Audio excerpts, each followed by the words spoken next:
जय हिंद दोस्तों, मैं डॉक्टर राजीव यादव, आपका अपना शिशु रोग विशेषज्ञ। आज संडे है और आज मैं आपके लिए लाया हूँ एक और रोचक वीडियो। तो लीजिए शुरू करते हैं इस वीडियो को। दोस्तों ये वीडियो बनाया है मैंने एपिफोरा के ऊपर। एपिफोरा क्या होता है? एपिफोरा मतलब आंखों से अत्यधिक टीयर का आना। अब दोस्तों अक्सर मेरे पास ओपीडी में जो बच्चे आते हैं, जो पेरेंट्स लेके आते हैं बच्चों को, तो कभी कभी उनमें क्या होता है, आंखों से बहुत ज़्यादा पानी निकलने लगता है। तो लोग बोलते हैं सर देखिए ना क्या हो गया है, बहुत ज़्यादा आंखों से आंसू आ रहा है, आंख में थोड़ा कीचड़ भी जाता है, सुबह सुबह उठता है तो एकदम आंखों में सूजन आ जाती है, फिर उसके बाद थोड़ी देर से खोलता है और इरिटेबल सा रहने लगा है आजकल, ठीक से दूध भी नहीं पी रहा है, नाक भी जाम रहता है, घर घर करता है। तो दोस्तों ये समस्या होती है एपिफोरा की। एपिफोरा मतलब आंखों से अत्यधिक टीयर आना। अब दोस्तों एपिफोरा या अत्यधिक टीयर का आना या टीयरिंग, एक्सेसिव टीयरिंग होती क्यों है दोस्तों? पहले तो समझिए टीयर क्या होता है दोस्तों। टीयर एक ऐसी चीज़ है जो प्रकृति ने बनाई है, जो कभी कभी कुछ इमोशनल इवेंट्स पे निकलता है आंखों से। जैसे कि बच्चा अगर बहुत ज़्यादा पेन में है, रो रहा है, माँ से बिछड़ाव हो गया, उसका अलगाव हो गया है, या किसी चीज़ के लिए बहुत ज़्यादा जिद कर रहा है, तब रोने लगता है और आंखों से आंसू आने लगते हैं। तो ये आंसू क्या करते हैं, जो आंखों की जो कॉर्निया की तरलता, पारदर्शिता होती है, उसको बरकरार रखते हैं। और आंखों में कोई भी मान लीजिए अगर कोई इन्फेक्शन आ रहा है, धुआं धूल धक्कड़ वगैरह आ रहा है, तो उससे बचाने के लिए एक्सेसिव टीयर प्रोटेक्शन करके वो वहाँ पे एक प्रोटेक्टिव एनवायरनमेंट बनाते हैं। तो दोस्तों जब भी आपने देखा होगा, जब हम धुआं धूल धक्कड़ वगैरह ऐसे एरिया में जाते हैं या पुलन ग्रेन से भरे किसी एरिया में जाते हैं, डस्टी एरिया में जाते हैं, तो ऐसे आंखें अचानक से बंद जाती हैं। इट्स प्रोटेक्टिव रिस्पॉन्स और आंखों में आंसू आने लगते हैं। ठीक है, तो आंसू क्या करते हैं, हमको बचाते हैं। टीयर जो मतलब जो धुआं धूल धक्कड़ से होने वाले जो दुष्प्रभाव हैं उनसे बचाते हैं। फिर दोस्त देखिए, टीयर का एक और फंक्शन होता है। वो क्या करता है, कॉर्निया की तरलता पारदर्शिता को बरकरार रखता है, जिससे क्या नेत्र की जो ज्योति है ना वो मेंटेन रहती है, कॉर्निया में ड्राइनेस नहीं आ पाती और एक सूदिंग सा सेंसेशन लगता है। तो होता क्या है, जब मान लीजिए आँख में अगर कुछ ऐसा कुछ गिरा है या कुछ फॉरेन बॉडी गया है, जैसे कुछ आसपास का डस्ट वगैरह, धूल धक्कड़, धुआं, पोलन ग्रेन्स, आंधी आ रही है, तो क्या होता है, हमारी आँख जो होती है ना, as a protective response tear काफ़ी ज़्यादा प्रोड्यूस करने लगती है। कभी कभी क्या होता है, जो टीयर होता है ना, वो कुछ बीमारियों की वजह से भी निकलता है। जैसे कि आँख का इन्फेक्शन हो गया, कंजक्टिवाइटिस हो गया, ब्लेफराइटिस हो गया, या स्टाई हो गया, जो एक्यूट स्वेलिंग होती है ना, जो लोअर लिड पे अपर लिड पे, जो उसको बोलते हैं स्टाई, तो उसकी वजह से भी टीयर होता है। कभी कभी कुछ क्रोनिक इन्फेक्शन होते हैं, उसकी वजह से भी होता है, जैसे चैलेजियन, उसकी वजह से भी होता है।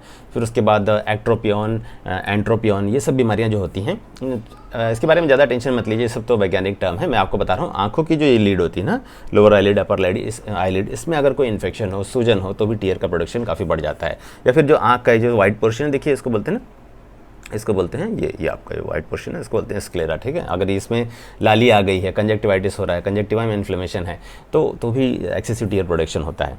तो इस बीमारी को बोलते हैं एपिफोरा। तो इसके लिए क्या करते हैं, जब भी आपके पास कोई बच्चा ऐसा आए, हमारे पास जब हम बच्चा आता है ऐसा कोई, तो हम क्या करते हैं, पहले तो माँ बाप को बोलते हैं कि मतलब देखिए बच्चे का थोड़ा सा केयर करना है अपने को, कैसे साफ हाथ से केयर करना है। और क्या करना है, सबसे पहले जैसे ही बच्चा सुबह उठे ना, तो आप एक बाउल लीजिए, उसमें एक कपड़ा लीजिए, थोड़ा गुनगुना पानी लीजिए, भिगो लीजिए उसको, और आंखों को अच्छे से क्लीन कीजिए। और ज़्यादा जोर नहीं लगाना है, हल्के हाथों से करना है, धीमे धीमे करना है। थंब और इंडेक्स फिंगर का इस्तेमाल करना है दोस्त। देखिए थंब और इंडेक्स फिंगर, इससे ऐसे करके, जैसे मैं अपनी आँख पे बता रहा हूँ, देखिए आप मेरी आँख को देखिए, देखिए ऐसे कर रहा हूँ मैं, ये देखिए, ये थंब और इंडेक्स, ऐसे देख लीजिए, ये रहा थंब और इंडेक्स। इसी को मैं डेमोन्स्ट्रेट करता हूँ एक बेबी पे, देखिएगा तो आपको अच्छे से समझ आएगा। ये देखिए दोस्त, ये हमारे पास एक बेबी है, ये देखिए, इसका नाम है गुड्डू रखा हुआ। देखिए गुड्डू की देखिए आँख आ गई है, तो इससे क्या हो रहा है, इसकी आंखों से बहुत ज़्यादा आंसू आ रहे हैं और यहाँ पे ना पस थोड़ा जम रहा है। तो जैसे गुड्डू सुबह उठेगा तो क्या करेंगे, इसको दूध पिलाने के पहले ऐसे थंब और इंडेक्स फिंगर से इसकी यहाँ पे मसाज करना है। देखिए दोस्त, दिख रहा है आपको, ये देखिए दिख रहा है, ये जो एरिया ने देखिए ये है, यहाँ पे हम ऐसे मसाज करेंगे। तो इससे क्या होगा, जो आंखों का जो कचरा रहेगा वो निकल जाएगा और जो पस वगैरह रहेगा वो भी क्लीन हो जाएगा। ठीक, तो ऐसा करना है। और मैं माँओं को सलाह देना चाहूँगा कि जैसे आपका बच्चा छोटा है, पहले 6 मंथ का है, तो जब भी बच्चे को दूध पिलाएं तो करीब 30 सेकंड तक उसके जो यहाँ पे जो एरिया है ना, अपना जो मिडिल कैंथस वाला एरिया है, नोज़ और ये दोनों आई के बीच का यहाँ का जो मिडिल कैंथस वाला एरिया, वहाँ पे ऐसे से मसाज करें। जब भी दूध पिलाएं उसके पहले 30 सेकंड तक मसाज करना है। फिर दूध पिलाना है बच्चों को, अच्छे से डकार दिलानी है, फिर सुलाना है। और साफ़ सफाई, जैसे मैंने बताया आपको, साफ़ सफाई का स्पेशल ध्यान रखेंगे, क्योंकि जो बच्चों के आई के इन्फेक्शन होते हैं और जो आई में होने वाली जो प्रॉब्लम्स होती है, जैसे कि एपिफोरा, ये सब हाथों की गंदगी वगैरह से ही होती है अक्सर देखा जाए तो ये है दोस्तों। अगर ये आप छोटी छोटी ऐसी सावधानियां अगर बरतेंगे तो बच्चों को होने वाले जो इन आँखों के इन्फेक्शन होते हैं उससे बचाव किया जा सकता है। अब मैं बता रहा हूँ कि इसका इलाज कैसे किया जाए, मतलब ट्रीटमेंट क्या किया जाए। मान लीजिए आंखों में कंजक्टिवाइटिस हो गया, एपिफोरा के साथ साथ कंजक्टिवाइटिस भी हो गया आंखों में, तो उसका इलाज कैसे करना है दोस्त। तो सबसे पहले देखिए, जो चीज़ लॉस हो रही है उसको रिप्लेनिश करना है।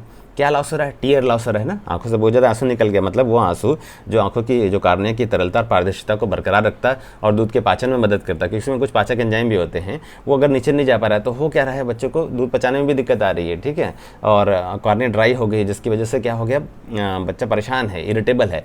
तो क्या करना है, उस टीयर को रिप्लेस करना है। मार्केट में कुछ टीयर के आर्टिफिशियल सप्लीमेंट आते हैं, जैसे कि टीयर प्लस हो गया, रिफ्रेश टीयर जेल हो गया, तो उसको आप डाल सकते हैं आँख में। एक एक बूंद डालना है, हर 6-6 घंटे में डालना है, मतलब दिन में 4 बार, सुबह दोपहर शाम रात डालना है बच्चों को, और 3 दिन तक मिनिमम डालिए। फिर उसके बाद अगर मान लीजिए कॉर्निया में लाली छा गई है, मतलब अंदर कंजक्टिवा में लाली छा गई है, कंजक्टिवाइटिस हो गया है, लाल लाल आँख हो गई एकदम, तो क्या कीजिए, उस लाली को काटने वाली आई ड्रॉप आती है, जिसको बोलते हैं ओलोपेटिडिन। ओलोपेटिडिन आई ड्रॉप भी एक एक बूंद 4 बार डाल सकते हैं, सुबह दोपहर शाम रात। फिर उसके बाद मान लीजिए पस ज़्यादा आ रहा है, इन्फेक्शन ज़्यादा है, तो पस को कंट्रोल, मतलब इन्फेक्शन को कंट्रोल करने के लिए कुछ एंटीबायोटिक आई ड्रॉप भी आती हैं, जैसे कि सिप्लॉक्स हो गया, ओफ्लॉक्स हो गया, फिर टोब्रामाइसिन हो गया। तो बच्चों में हम यूजली टोब्रामाइसिन प्रेफर करते हैं, एक एक बूंद 4 बार डालना है 3 दिन के लिए।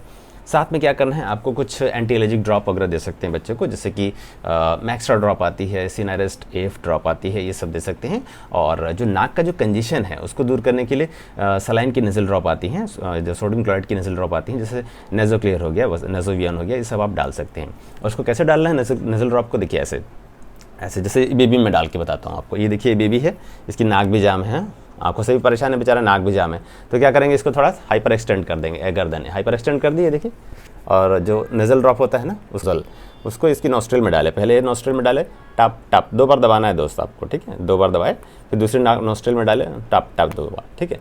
मतलब जैसे बच्चा आपके पास आया तो बताना है कि जैसे मान लीजिए 12 बजे आपने ड्रॉप डाला नज़ल ड्रॉप, तो 2 बजे फिर से नज़ल ड्रॉप डालेंगे, 2 बूंद एक नाक में, 2 बूंद दूसरी नाक में, फिर 4 बजे फिर से डालेंगे, फिर 6 बजे, फिर 8 बजे, इस तरह से डालना है। तो पहले दिन आप हर 2-2 घंटे में नाक में ड्रॉप डालिए, उसके बाद फिर अगले दिन से हर 4-4 घंटे में, फिर उसके बाद फ्रीक्वेंसी को धीरे धीरे और बढ़ाते जाइए, ठीक।